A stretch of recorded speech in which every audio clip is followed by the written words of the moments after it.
Hamas اور اس کے چاہنے والوں کے لیے بڑی بری خبر ہے۔ حماس کے نائب سربراہ الشیخ صالح العاروری شہید ہو گئے۔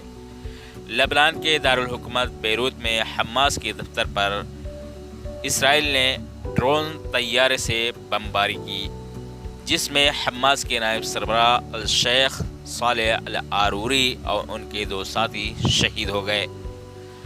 الشیخ صالح محمد سلیمان العاروری کا تعلق فلسطین کے الضفہ غربیہ سے تعلق تھا۔ حماس کے بانی رہنماؤں میں آپ کا شمار ہوتا تھا۔ اسرائیل نے الشیخ صالح العاروری کو 18 سال تک جیل میں قید رکھا۔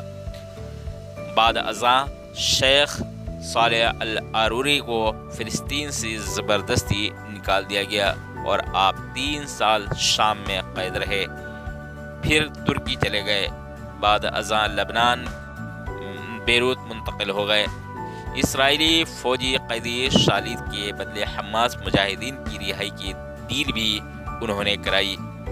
اسرائیل الشیخ صالح العاروری کو فلسطین کے الضفہ الغربیہ میں حماس کے قیام کا بانی قرار دیتا ہے۔ اسرائیل نے اپنے دشمنوں کی لسٹ میں شیخ صالح العاروری کو نمبر 1 لسٹ پر رکھا ہوا تھا۔ الشیخ صالح العاروری سمیت حماس کے دیگر رہنماؤں کو اسرائیل نے شہید کرنے کا اعلان کر رکھا ہے۔ اسرائیل طوفان الاقصی آپریشن کے ماسٹر مائنڈ افراد میں بھی الشیخ صالح العاروری کو قرار دیتا ہے۔ الشیخ صالح العاروری کی شہادت سے فلسطینی مجاہدین کی تحریک آزادی میں اور زیادہ شدت آ گئی۔ حماس مجاہدین نے اسرائیل کو اس جرم کی بڑی سزا دینے کا اعلان کیا ہے۔ یاد رہے، فلسطینی مجاہدین کی ہاں شہادت بہت بڑا اعزاز ہے اور وہ ہمیشہ اس کی تمنا کرتے ہیں۔ ایک مومن کے لیے شہادت سے بڑھ کر کوئی تحفہ نہیں ہے۔ اللہ تعالیٰ الشیخ صالح العاروری اور ان کے ساتھیوں اور دیگر شہداء کی شہادت قبول فرمائے۔ شیخ صالح العاروری کی بہن نے کہا کہ شیخ صالح العاروری روزانہ سجدے کی حالت میں اللہ رب العالمین کے سامنے شہادت کی تمنا کرتے تھے اور دعائیں کرتے تھے۔ صالح العاروری کی ہلاکت کو اسرائیل ایک کامیابی مان رہا ہے اور وہ اپنے مشن میں کامیابی کا دعویٰ کر رہا ہے۔